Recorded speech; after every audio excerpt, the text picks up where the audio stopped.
Então, pessoal, sejam bem-vindos à nossa segunda aula de desenho técnico. Estamos estudando a parte teórica da disciplina. Como eu falei para vocês, desenho técnico é uma disciplina base da área técnica. Então, o que nós vamos ver aqui, e durante o semestre, essa parte teórica, ela vai estar relacionada a tantas outras disciplinas que vocês vão ver ao longo do estudo de vocês aqui na faculdade. Então é uma disciplina base bem importante para o desenvolvimento profissional de vocês. Primeira coisa aqui, o que nós vamos ver na aula de hoje, eu mostrei um resumo no início do vídeo, daquilo que nós vimos na aula passada. Esse vídeo já está lá no Moodle, para vocês, o vídeo passado, né, para vocês acompanharem, coloquei no mesmo dia da aula. Vocês podem acompanhar e ver esse vídeo anterior, que foi uma das atividades que vocês fizeram durante a nossa live. Então o que nós vamos ver hoje, na aula de hoje, vai ser a classificação dos desenhos técnicos, como eles são classificados, né? Então vamos detalhar essa classificação.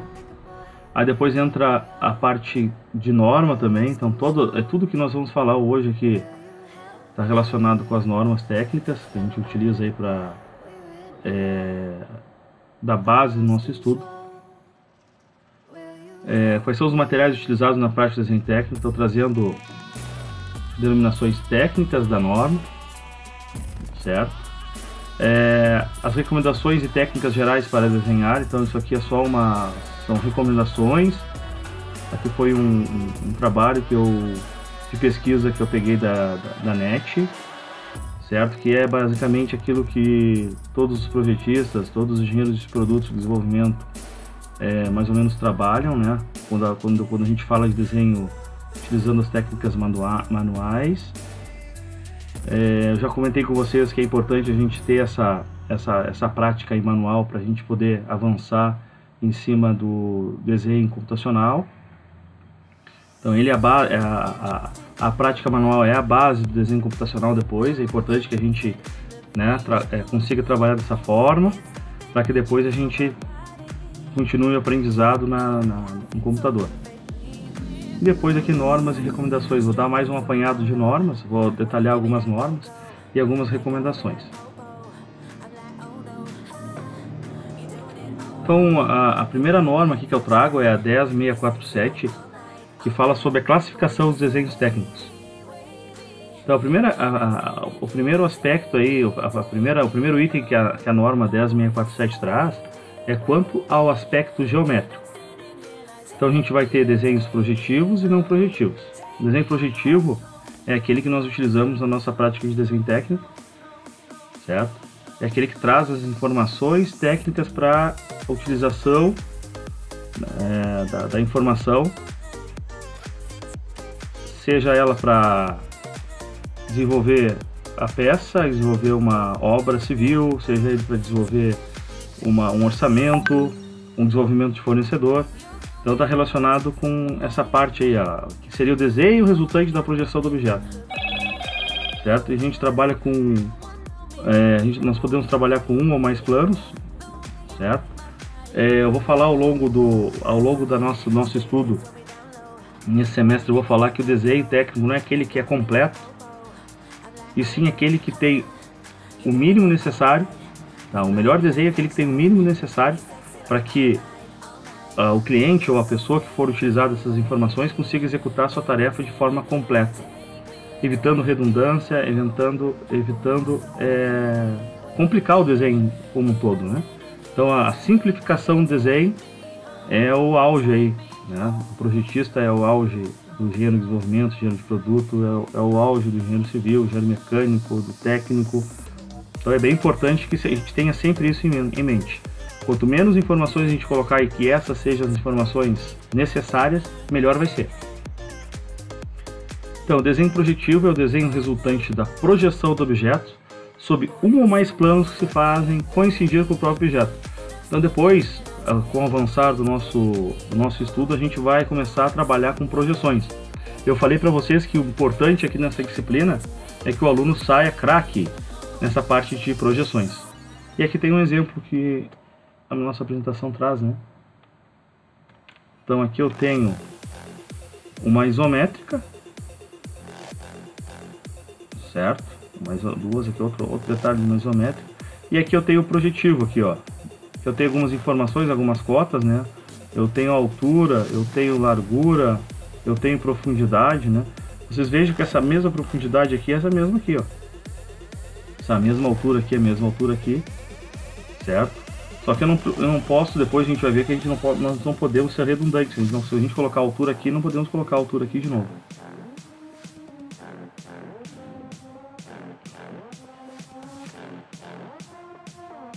Então, quanto ao aspecto geométrico, continuando, né, as vistas ortográficas, elas são projeções cilíndricas ortogonais do objeto sobre planos convenientemente escolhidos. Então a gente escolhe esses planos. Quais são esses planos? São planos perpendiculares. São aqueles planos que a nossa vista vai aparecer em verdadeira grandeza. Esse é o detalhe. Nós procuramos colocar planos perpendiculares, a gente vai falar um pouquinho depois, a gente falou na aula anterior, né? E nós vamos falar um pouquinho depois sobre o diedro de Gaspar Monge. Vamos falar um pouquinho depois sobre o diedro de Gaspar Monge, que vem ao encontro disso que eu estou falando agora. As perspectivas são os que estão aqui embaixo, então isso aqui é uma perspectiva isométrica, né? É a resultante da projeção cilíndrica ou cônica sobre um único plano, com a finalidade de permitir a percepção mais fácil da forma do objeto. Então, por um lado, se eu tenho todas as informações nas minhas vistas ortogonais aqui, né, nas projeções, aqui eu tenho algo chamado o desenho auxiliar, que vai funcionar, né, a minha perspectiva, para que quando alguém for olhar o desenho que eu estiver confeccionando, né, consiga acelerar a interpretação, melhorar a percepção daquele que for ler o meu desenho. Lembrando que o desenho técnico é uma linguagem universal. O desenho que nós fazemos aqui é o mesmo que é feito nos Estados Unidos, é o mesmo que é feito no Japão, é o mesmo que é feito na China, é o mesmo que é feito em qualquer lugar do mundo. Então é uma linguagem universal. E aí entra aqui a parte do desenho não projetivo. É o desenho que não se usa para fazer uma montagem fina de algo, né? A gente pode entender como desenho não projetivo um diagrama, um organograma, um fluxograma, um gráfico, né? Então, está dentro do desenho técnico? Sim, é dentro da classificação do desenho técnico. Porém, ele não vai nos trazer informações completas para que seja o projeto definitivo para uma montagem, por exemplo. Que seja o projeto definitivo para que eu consiga fazer uma instalação residencial, né, elétrica, que nem está aqui, certo? Ele não vai me dizer a posição que vai passar o fio elétrico, né? Ele não vai me dizer a posição, ele vai me informar, vai me ajudar no orçamento, né? Vai me informar a quantidade de itens que vão daqui a pouco aqui por peças, né?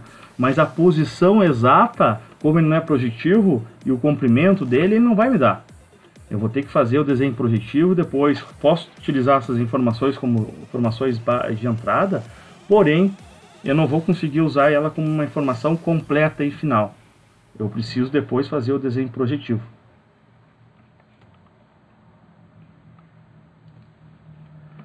Agora, avançando um pouquinho mais, né? O item 2 é quanto o grau de elaboração. Isso aqui, geralmente, até eu pergunto nas questões teóricas, eu vou fazer, eu acho, até um questionário para vocês ir respondendo alguns itens desses aqui. Então, primeiramente, o que é o esboço?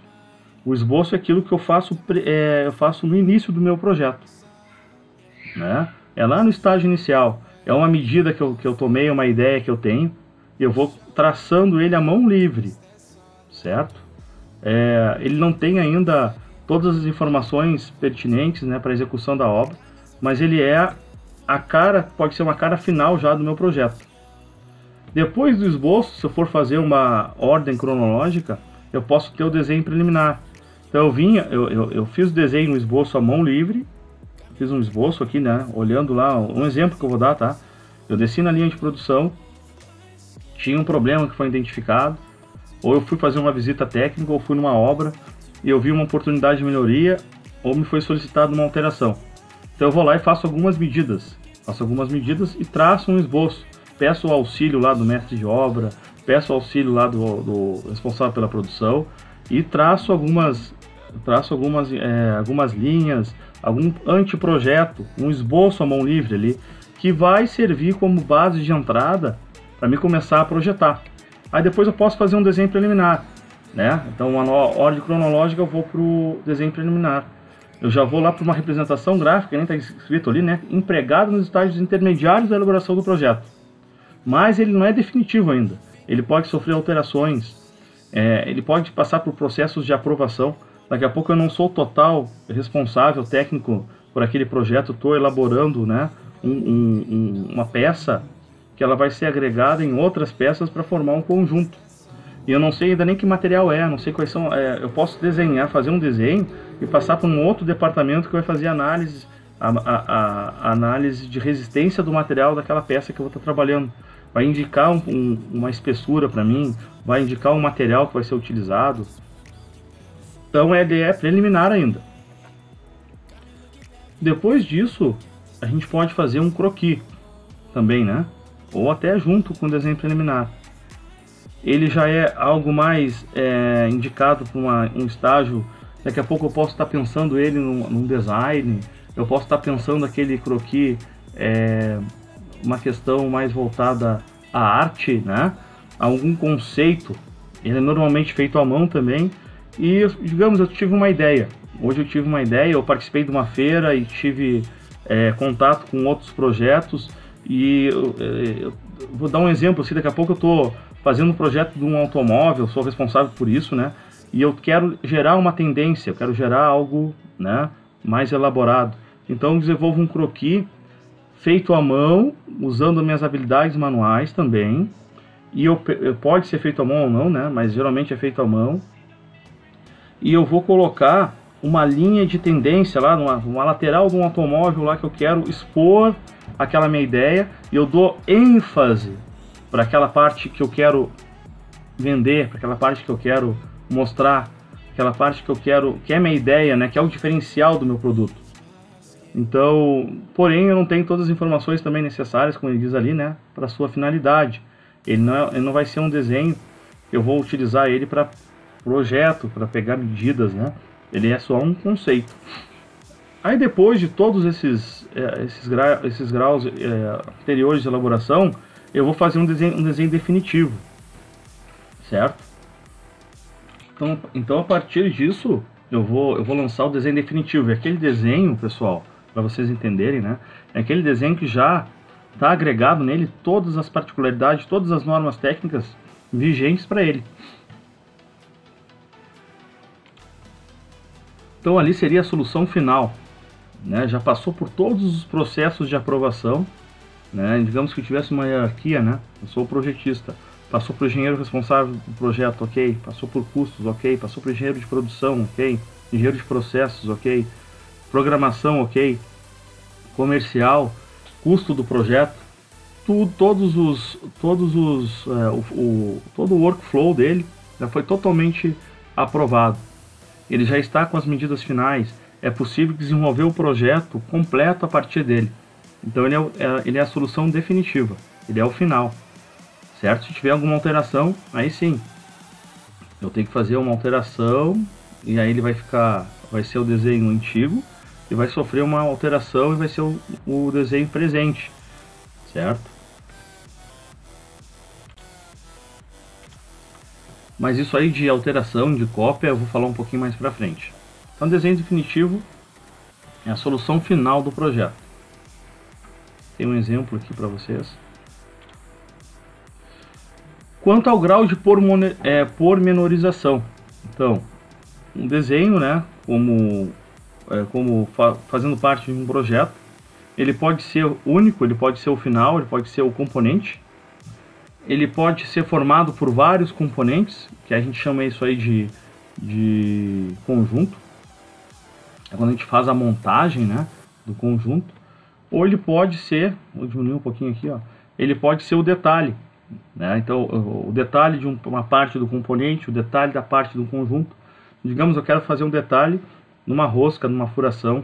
Aí eu faço o detalhe, geralmente numa escala onde eu consiga ampliar, dar um zoom naquela parte do meu projeto.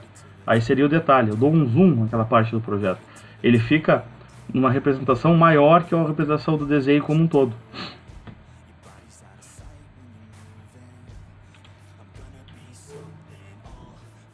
Então tem o desenho do componente, desenho do conjunto, né, que faz parte, né? Vou dar um exemplo, né?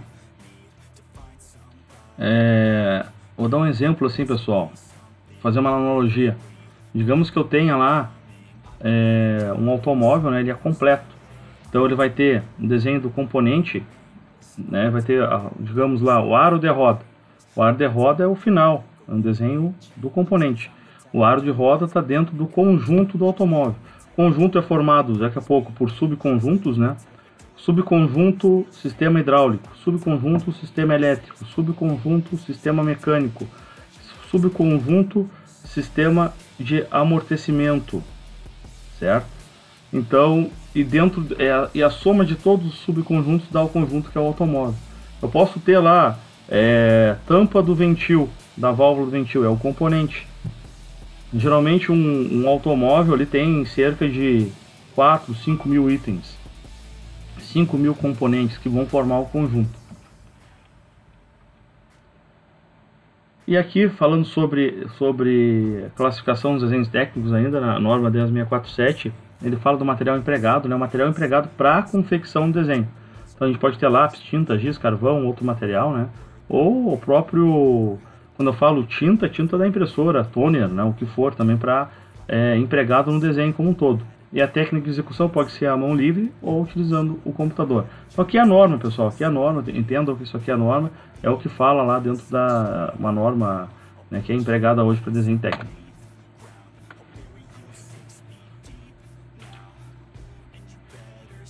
Quanto ao modo de obtenção, ele pode ser original ou reprodução, que foi o que eu falei para vocês que eu ia falar um pouquinho, né? O original é aquele que tem um carimbo, que tem assinatura.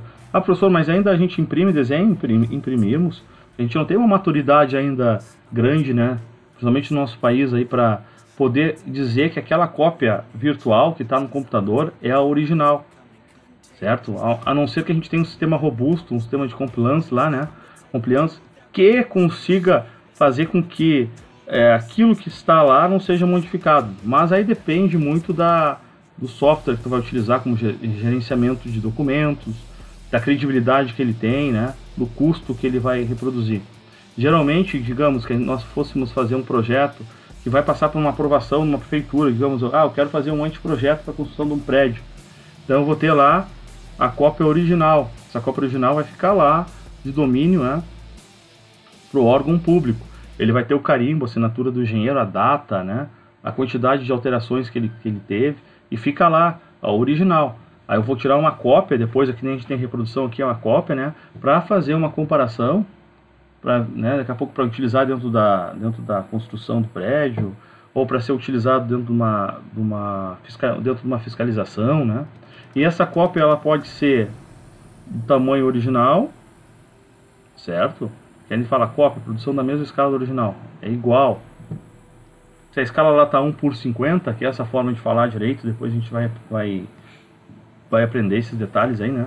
Então, se a cópia está a original está 1:50, se for uma cópia com a mesma escala do original, vai ser 1:50.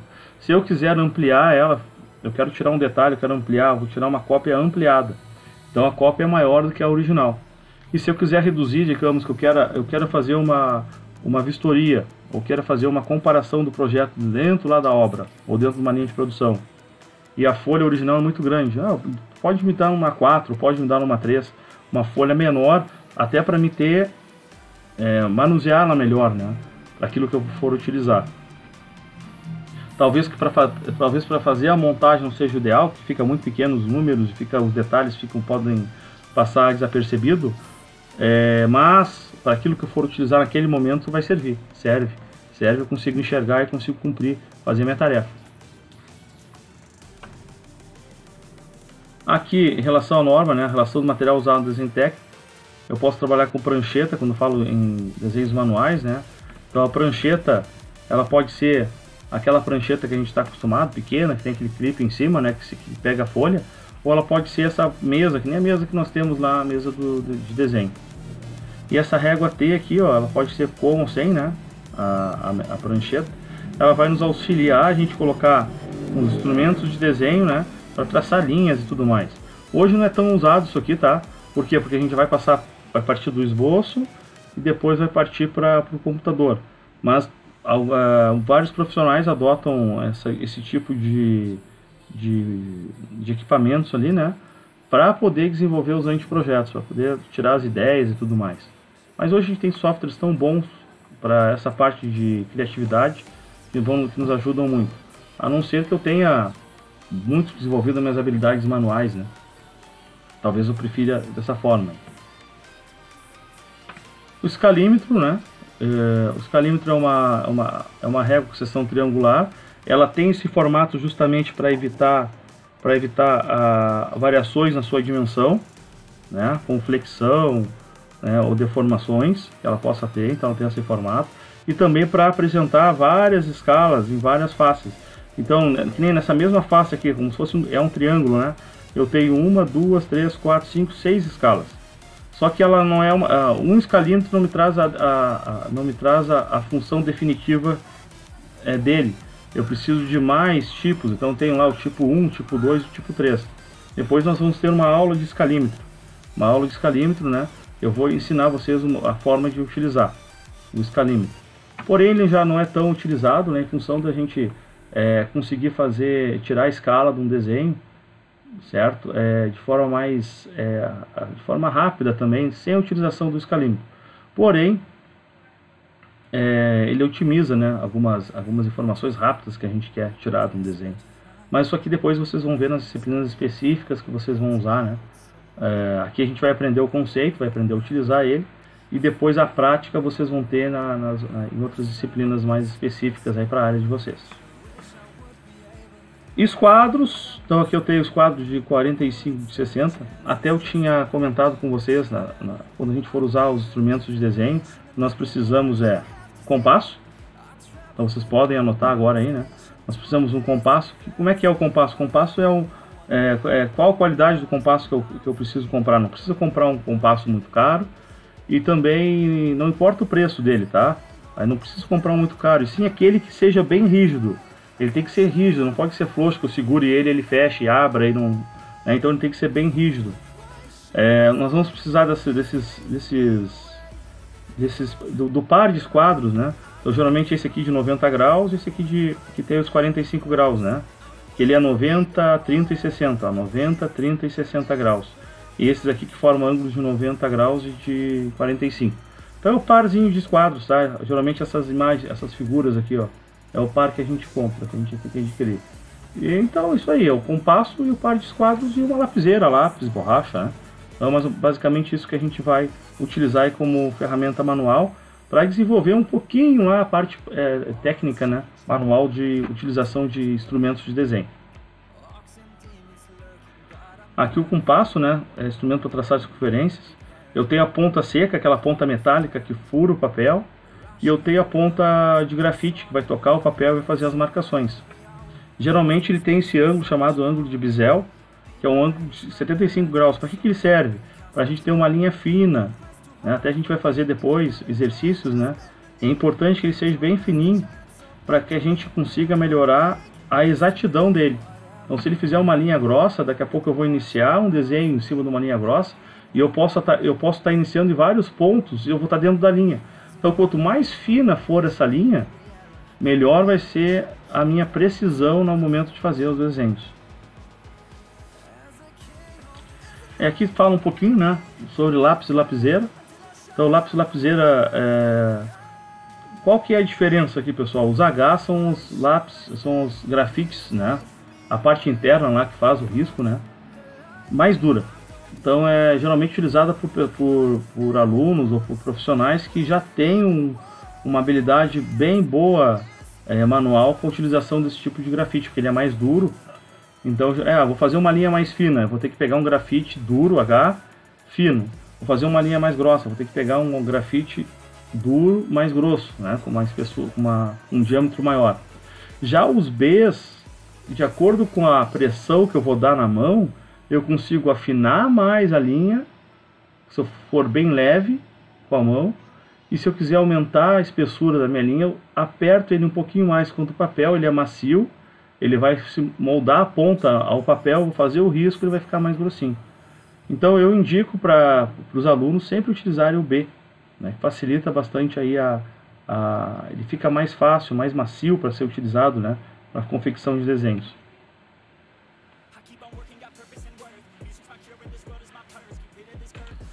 E aqui continuando os materiais, a segunda norma ali, continuando os materiais que são utilizados na prática de desenho técnico, borrachas, a borracha boa é aquela branca, tá? Aquela que não vai manchar o papel de vocês. Papel liso, branco, opaco, pode ser, né? Quais são os papéis que nós vamos utilizar aí para fazer as práticas de desenho? Dois tipos, tá? Vocês podem trabalhar com os papéis folha branca A4, normal, tá? Folhinha branca A4, e também algumas folhas de A3, não precisa ser muitas, né? Daqui a pouco vocês podem até se combinar aí, comprar umas 30 e se dividir, sabe? Ou comprar... qual a diferença do A3? É o tamanho. Então vai ter tarefas que a gente vai utilizar uma folha maior, vocês vão ter mais espaço para desenvolver os desenhos, então vai facilitar um pouquinho mais os desenhos. Mas pode usar A4 também, não tem problema nenhum.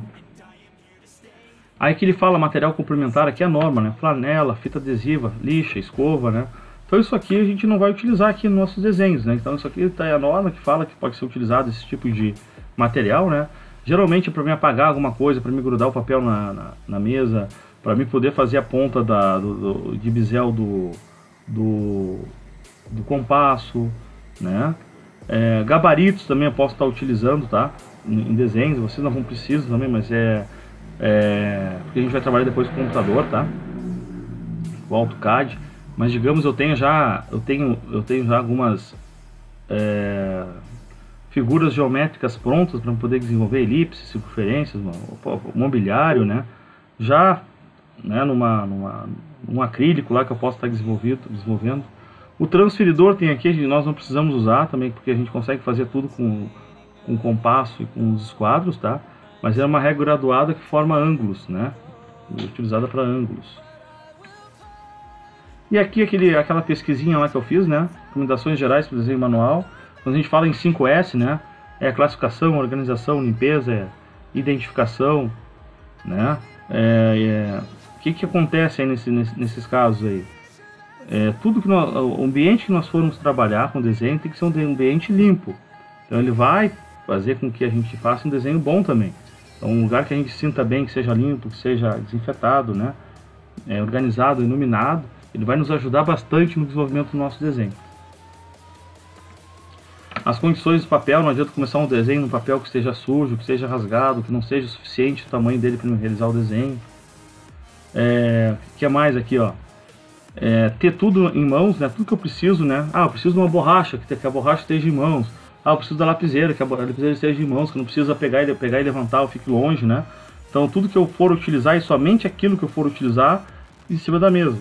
Outras coisas não tem necessidade, então quanto mais clean, quanto mais limpo for a mesa, é melhor.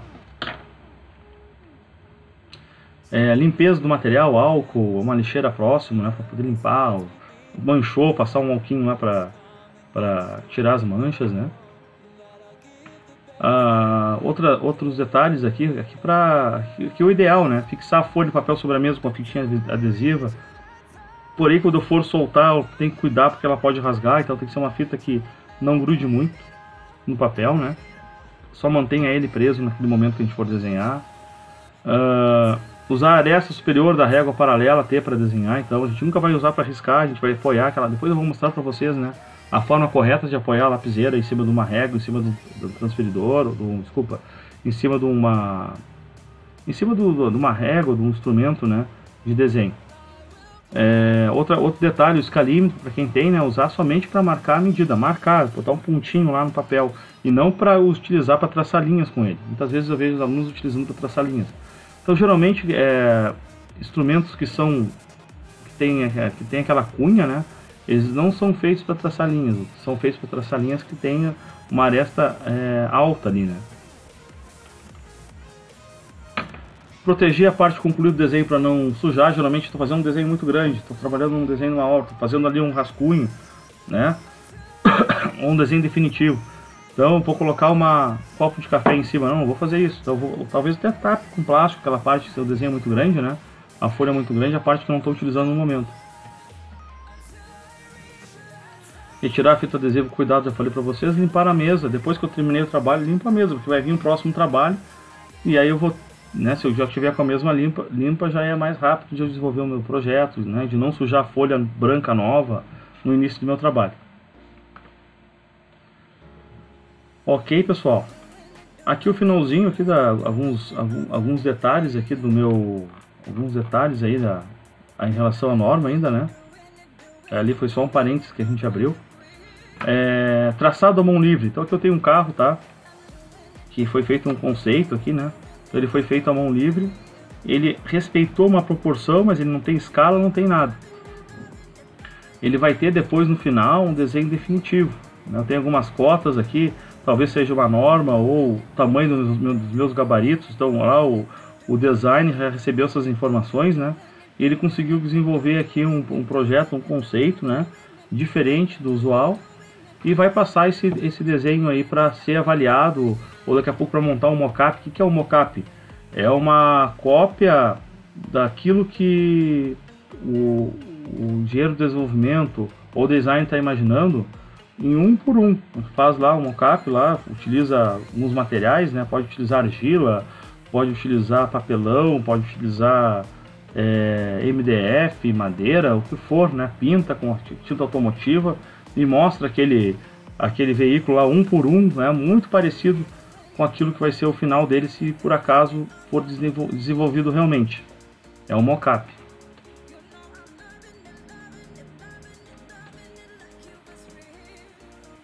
Um outro detalhe aqui é um estudo que existe, tá? Aqui um estudo que existe sobre anatomia humana, tá?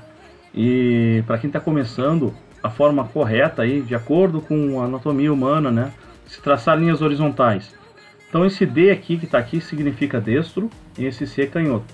Aqui também a legendinha aqui, se vocês esquecerem, né? Então eu tenho aqui, eu vou traçar uma linha horizontal, eu vou do centro para fora. Do centro para fora, se eu sou destro, com a mão direita, né? E se eu sou da esquerda para a direita, né? E se eu sou canhoto, da direita para a esquerda, do centro para a esquerda, da direita para a esquerda, para traçar a linha horizontal. A vertical, tanto o canhoto quanto o destro, é de cima para baixo. Sempre vou traçar de cima para baixo. Isso aí é uma regra que eu tenho que seguir? Não. Cada um tem o seu jeitinho de fazer a linha horizontal, seu jeitinho de fazer a linha vertical. Mas isso aqui, na maior parte, né, estudando anatomia humana, é a forma que talvez seja que tenha maior probabilidade de dar certo. Certo? Linhas inclinadas, ascendente, eu sou destro, de cima para baixo. Eu sou canhoto, de baixo, de baixo, sou destro, de baixo para cima. Sou canhoto, de cima para baixo. Ascendente. Descendente ao contrário, destro, de cima para baixo, canhoto, de baixo para cima. Então tem aqui só uns detalhes, né? Se vocês lembrarem, até a gente está fazendo essa atividade, que foi a atividade 1, né? Atividade de aula. A gente fez bastante esse tipo de exercício aí. Aí depois tentem fazer de novo usando essa técnica, tá? Até eu dei a técnica depois, até para vocês fazerem uma comparação, para ver se melhorou realmente, né? Ou se vocês acharam um jeito melhor de fazer do que esse aqui que está sendo indicado. Ou daqui a pouco vocês vão dizer, professor, eu usei exatamente isso que está aí. Porque isso aqui faz parte do instinto do ser humano de fazer dessa forma, né? Eu vou fazer uma circunferência, eu tenho problema, professor, fazer uma circunferência, minha circunferência não sai redondinha. Eu quero fazer a mão livre e tenho dificuldade. Então, daqui a pouco para mim é mais fácil fazer um quadrado. Eu faço um quadrado, que é mais fácil de fazer uma circunferência, divido esse quadrado em 4 partes e eu vou nessa sequência.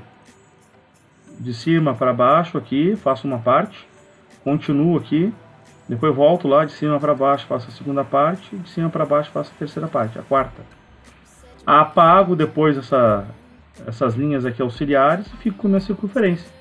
Então eu consigo fazer dessa forma também e vai ficar bom, vai sair bom. Continuando, então tem uma norma, a NBR 8402, que fala sobre a caligrafia técnica. Até nós não precisamos, a gente tem que saber que existe, que é uma norma importante. Porém, depois nós vamos utilizar essa norma justamente para configurar o software de CAD para que fique tanta norma. Geralmente a gente já tem os padrões, a gente vai usar lá ISO, né? Ela já vai sair desse padrão que é o padrão da NBR. Mas aqui vale ressaltar, é importante a gente saber de onde vem, quais são as referências, né, que a gente vai utilizar de tamanhos, né? Da onde vem essas referências, né? As especificações de legendas, as cotas, as listagens de materiais, né? Então fica tudo um padrão. Por que que existe um padrão? Voltando lá naquilo que a gente falou na primeira aula, então os padrões existem para que todo mundo faça da mesma forma, que se elimine problemas de interpretação ou dificuldades de interpretação, né? Eu fiz uma letra e botei um coração no pingo no i. Eu fiz diferente, fiz uma letra maior e uma letra inclinada. Então, se cada projetista ou se cada um for fazer um desenho de uma forma diferente, vai ter infinitas possibilidades. E não é esse o objetivo do desenho técnico, de ter infinitas possibilidades. É de ter uma possibilidade só, que seja enxuta, que seja direto e objetivo. Esse é o objetivo do desenho técnico sempre. Então, continuando aqui, olha só. Então, é isso que eu queria mostrar para vocês. Então, a 8402, né? Então, tudo está relacionado aqui, ó. Tudo está relacionado ao tamanho H aqui da altura da letra maiúscula. Então, tudo está relacionado a isso. Então, se a gente for ver aqui, ó, o D, isso aqui que está aparecendo aqui, o D, deixa eu dar um zoom ali. Deixa eu voltar ali, vou dar um zoom. O D é uma relação, é tantos por cento de H. O A, que é a distância entre caracteres, é tanto por cento da altura. O E, que é a distância entre palavras, tanto por cento da altura. A letra minúscula em relação à letra maiúscula é tantos por cento em relação ao H. Eu preciso decorar isso? Não, eu preciso saber que isso existe e que isso é importante para a norma de desenho técnico. Tá aqui o que eu estava falando, ó. A letra H tem uma tabelinha aqui, uma tabela da NBR 1402. Então tem uma tabela. Então tem uma tabela e, como eu estava falando, é tudo relacionado ao H. Tudo vai estar relacionado a essa letra H aqui, ó. Então H, a relação é 10 por 10. A letra C é 70% da altura, então é 7 décimos de H. A distância mínima entre caracteres, que é o Azinho, que lá que eu mostrei, é 20% de H. A espessura da linha tem tudo aqui, ó. Né? Tem tudo aqui, a largura da linha ali embaixo, ó, que é o Dzinho, 10% da altura. E aqui tem algumas dimensões, né, sugeridas aqui, ó.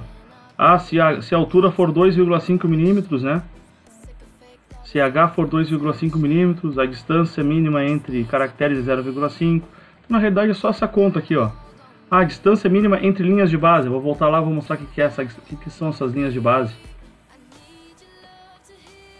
Essa linha aqui B, ó. O topo com a base embaixo, ó. Ou o pé com o pé da linha de baixo, ó. É o B. Esse aqui é maior, é o único que é maior, é 1,4 vezes maior que H. Certo? 1,4 vezes maior que H. Então, se H for 10, a distância mínima entre as linhas de base é 14. Então tem essa relação, 14 décimos. Aqui tem um exemplo, né? Isso aí que a gente está falando. Então tem um exemplo ali que a gente está falando, né? Geralmente, claro, nós não precisamos fazer isso aqui na mão, tá? Não tem necessidade, porque depois nós vamos trabalhar com as legendas no desenho técnico. Às vezes os alunos optam por fazer algum desenho que eu peça para fazer, para entregar e tudo mais, eles optam por fazer, mas eu não vou cobrar isso, tá? Nesse momento. O que nós temos aqui, ó? A gente tem as linhas, aquelas linhas, né? Tudo que está na norma, de acordo com o tamanho da letra maiúscula que eu utilizei aqui, ó, eu já fiz linhas de apoio para fazer os outros desenhos, linhas paralelas, né? Para fazer os outros desenhos aqui, ó, as distâncias e tudo mais. Então eu traço bem fraquinho, depois eu apago. A gente chama isso aqui de linhas guia, linhas de guia. Aqui, como eu falei, a gente pode ter até um gabarito, né? Geralmente tem um gabarito com tamanhos de letras e tudo mais, aqui as maiúsculas, minúsculas, né? Então a gente consegue ter isso aí. As inclinadas, né? Daqui a pouco tem um detalhe, alguma coisa que precisa fazer. Então também tem na norma a forma de fazer as linhas inclinadas e tudo mais, né? E aqui, avançando um pouquinho, né, eu vou ter o layout, assim que se escreve na norma, não está errado, tá? É assim mesmo, layout. É uma palavra, eu acho, aportuguesada, o jeito que se fala isso, né? NBR 10068. Então, o layout é o tamanho das folhas. Eu já tinha comentado com vocês que nós temos a folha 0, A1, A2, A3, A4 e A5. Nós usamos a A4, a A0 para desenhos. E a 0, a primeira folha, ela tem 1 metro quadrado. E ela tem essa dimensão aqui, ó, 841 por 1189. Algo que é muito importante, para desenho técnico, a única folha que a gente coloca em forma de retrato, a única folha, gravem isso aí, pessoal. Depois vocês vão assistir o vídeo, vocês voltem aqui para assistir de novo, se vocês têm dúvida, né? A única folha que é no formato retrato, né? O que é o formato retrato, professor? O formato retrato é esse aqui, ó, ela de em pé, dessa forma. A única folha que é desse formato é a folha A4. As demais folhas do desenho técnico são todas landscape ou paisagem. São todas nesse sentido. Todas as outras, a A2, A3, A0, A1, todas no formato landscape, que é o desenho que nós vamos fazer. A única que é no formato A4, retrato, que é portrait, é a A4.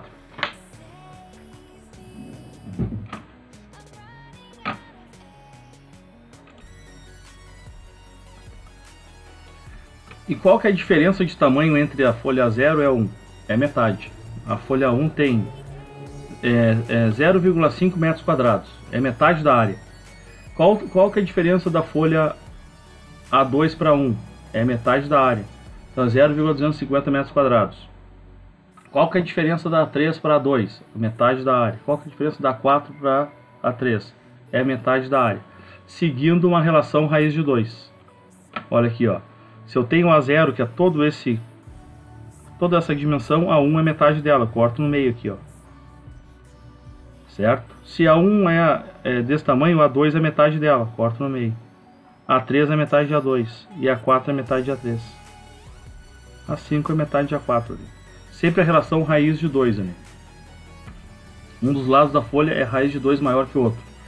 Um dos lados da folha é raiz de 2 maior que o outro. Então essa parte de baixo aqui, na folha 1, que é no formato que a gente coloca, formato paisagem, ela é onde tem a dimensão maior, raiz de 2 maior do que esse lado aqui. Aqui tem as dimensões também, se a gente tem dúvida. Às vezes vai ter um exercício que nós vamos trabalhar com escala, mais para o futuro ali, né? E vai pedir, qual a folha adequada para utilizar nesse desenho? Desenho de um terreno lá que tem 15 por 30 metros, né? E nós não vamos desenhar 15 metros por 30 metros, um por um. Então a gente tem que reduzir esse desenho. A gente vai reduzir lá em 500 vezes, 1 por 500. Mesmo sendo 1 por 500, fica grande ainda. Certo? E qual vai ser a folha que nós vamos utilizar para colocar esse desenho aí de redução? A gente vai escolher, a gente vai voltar aqui nessa apresentação. Que essa apresentação vai ter física ali para vocês em PDF, para vocês baixarem, manipular ela também. E a gente vai escolher, a dimensão do terreno lá é 420 por, né? Então é 300 por 400, então dá para usar na 2 aqui. Aqui não dá para usar, porque aqui vai sair para fora. E aqui vai ficar muito pequeno em relação à folha, vai ser um desperdício. Então o desenho mais adequado é aqui o formato A2. É mais ou menos isso aí, que é um exercício quando a gente escolhe a folha que nós vamos utilizar. E aqui tá as áreas que eu falei para vocês, ó. 1 metro A0, meio metro A1, 1/4 de metro A2 e assim vai, a metade da metade sempre. Naquela relação lá, raiz de 2. Margens, pessoal, as margens. Toda a margem esquerda tem 25 milímetros, 1 polegada mais ou menos, né? Que é para quê, pessoal? Para ter espaço para a gente poder pegar e colocar esse desenho numa pasta ali para poder armazenar ele. À direita varia. As folhas menores é menor a margem, até a 2 é 7 milímetros. E depois passa para 10 milímetros a margem direita. Mas a esquerda é sempre 25 milímetros, sempre é maior. Aqui o exemplo, ó. A margem esquerda maior tem até a furação aqui para a gente colocar na pastinha. Todas as folhas, segundo a norma, né, elas vão ser dobradas para se chegar no tamanho da folha A4. Todas elas, quando necessário, então elas têm essa propriedade aí de poder ser dobradas, né, para chegar no tamanho da folha A4. Aqui são sugestões, ou geralmente aqui fica a legenda, vai ficar sempre do lado direito. Aqui fica espaço para texto, algumas características, uma tabela, alguma coisa que eu possa colocar de materiais, listas de materiais, né? E aqui o desenho. Aqui também posso botar lista de materiais e aqui em cima o desenho. Então são distribuições, aqui layouts, né? Nós vamos utilizar nos nossos desenhos aí, segundo a norma, tá? Sistema de referência por malha. Então para que serve, pessoal? Digamos que eu fiz um desenho, né? E aí eu levei ele para produção, passou um tempo lá, a gente teve uma oportunidade de melhoria nesse desenho. Aí o que nós vamos fazer? Fazer uma alteração lá numa parte do desenho. Que parte? A parte que se encontra, né? A parte que se encontra ali é uma borda que está na posição A5. É o cruzamento da letra A5. Aí eu vou colocar lá alterado cota na posição A5. Alterado furação na posição C3. Na região C3. Então isso aqui auxilia muito, né? Desculpa aqui, ó. Eu estava fazendo lá na outra tela, eu achei que estava fazendo aqui. Então alterado na posição A5. A5, a posição região A5 alterada a cota. Alterado a posição alterado furação na posição C3. C3, então nessa região. Aí eu coloco lá a alteração, né? Alteração 1, alteração 2 e 3. Isso aí me ajuda muito quem for receber o projeto, para ao invés de olhar todo ele, já saber onde foi alterado, já não perder muito tempo. Então já facilita a interpretação da alteração. Então isso aí ajuda bastante quem for trabalhar com um projeto depois. E aqui o dobramento de cópias, né, que é a última atividade ali que eu falei aqui para vocês, que nós vamos fazer só lá no final, no segundo bimestre, quando a gente for fazer os desenhos impressos, né? Então aqui, por exigência da classificação em arquivos, todas as folhas são dobradas no formato A4. Então a gente tem uma sequência de dobras ali no formato A4. O lado esquerdo é um pouquinho maior a margem ali para poder fazer a suspensão, né? A gente fala aqui mapoteca, pastas, onde a gente for armazenar, vai estar descrito geralmente lá na ISO da empresa que a gente está trabalhando, ou numa empresa de uma construtora, né? Então está lá na documentação. Geralmente as empresas que trabalham de forma profissional, elas precisam ter essas normas e precisam ter descritas as suas operações, que isso aí passa até por vistorias e tudo mais, né? É a norma, é a ISO, né? Que exige, eu quero vender para fora, eu quero ter oportunidade de mercado, então eu vou seguir essa normatização aí, porque quem for investir numa empresa, ou quem for comprar de mim, sabe que eu sigo um padrão, que eu tenho um procedimento coerente dentro da minha produção, da minha montagem ou na execução de uma obra civil. Aí tem exemplos de dobraduras, ó, folha 3, tem as medidas. Geralmente a gente faz essas marcações lá no layout da folha, no desenho CAD já. Olha, tem as medidas, como é que se dobra. Aqui para facilitar, tem essa 105 mm aqui, né? Para facilitar a abertura do papel depois ali. Olha aqui a folha A1. Aqui a dobradura é a norma NBR 13142.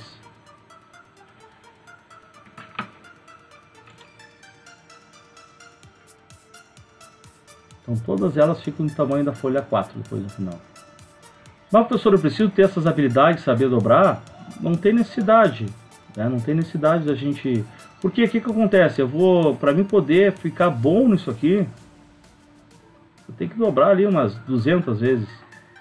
Não é o nosso objetivo, né? Então na prática depois é importante que você saiba que tem medidas para serem dobradas, que, né? Até na hora de montar o layout, se vocês forem montar o layout no AutoCAD, né?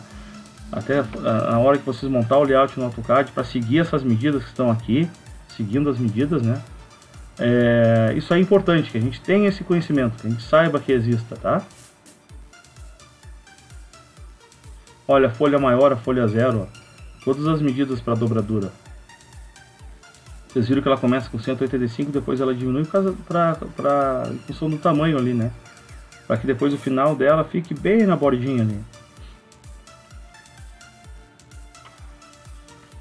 Aqui continuando aqui, né, que eu tinha falado para vocês, os esquadros que são de melhor qualidade para utilizar para desenho são aqueles que não são chanfrados. O que é um esquadro chanfrado? Ele tem uma pontinha aqui, como se fosse uma faca aqui, ó. Esse aqui é reto, ó. Esse aqui é retinho aqui, ó. E para que serve aquela parte metálica na caneta ou na lapiseira? Justamente é para apoiar ela, a gente não sabe, né? Mas serve para apoiar nessa parte plástica aqui, para ela deslizar melhor. Para deslizar melhor nessa parte plástica. Então ela vai diminuir o atrito e não vai gastar o nosso grafite. Vai ter uma inclinação ligeira ali, a gente vai fazer a marcação. Compasso. Então lembrando que ele é em bisel, a ponta seca, né, a metálica, e a outra bem pontudinha aqui, ó. Deixa eu dar um zoom ali, ver se aparece melhor ali. É um biselzinho aqui assim, ó. Tem um ângulozinho. Esse ângulo ali pra dentro vai ficar realmente bem fininho ali. Pra gente fazer o nosso desenho. O uso da régua T também, né, pra poder fazer, operacionalizar. Mas a gente não, em casa nós não precisamos utilizar a régua T, tá? Os desenhos que a gente vai fazer são desenhos de baixa complexidade, né, porque a gente vai dar mais ênfase depois no aprendizado do AutoCAD, nos desenhos do AutoCAD. Mas aqui a gente vai dar umas noções para vocês terem, né, ou trabalharem com esquadros, com compasso, né, utilizando isso profissionalmente. Olha lá, a régua T, né, vou apoiar o meu esquadro ali em cima da régua, vai me facilitar bastante junto com o papel, né. Eu consigo fazer depois, eu subo essa régua T para cima aqui, ó.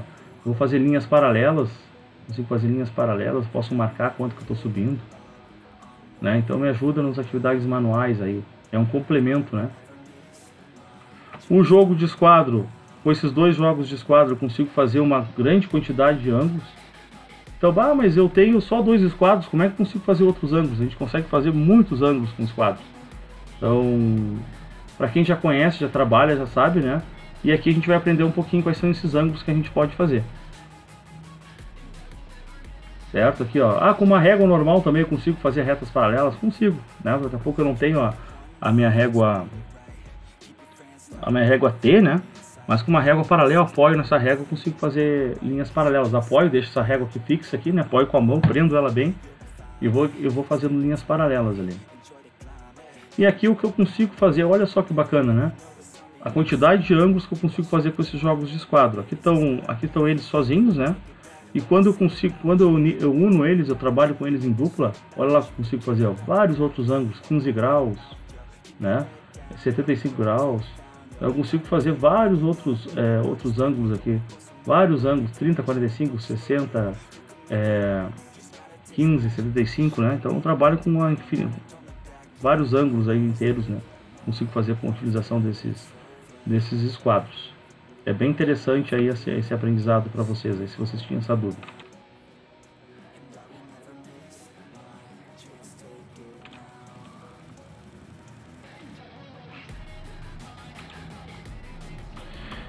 E era isso aí, pessoal. Chegamos no final da aula.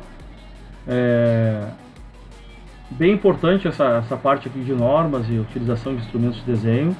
Nós vamos usar bastante isso aqui agora no início, tá? Depois a gente vai migrar para o computador, mas sempre uma hora ou outra, antes de iniciar um desenho, nós vamos precisar fazer um rascunho, né? Principalmente na hora que a gente for trabalhar com projeções, vocês vão ver muito, vocês vão precisar muito das mãos de vocês aí para poder desenvolver esse aprendizado. Espero ter ajudado vocês. Muito obrigado por assistir o vídeo e muito obrigado por estar estudando essa matéria aí, que é uma matéria base aí, né? Importante para o desenvolvimento profissional de vocês. Espero ter ajudado bastante nisso e se vemos na próxima aula. Muito obrigado.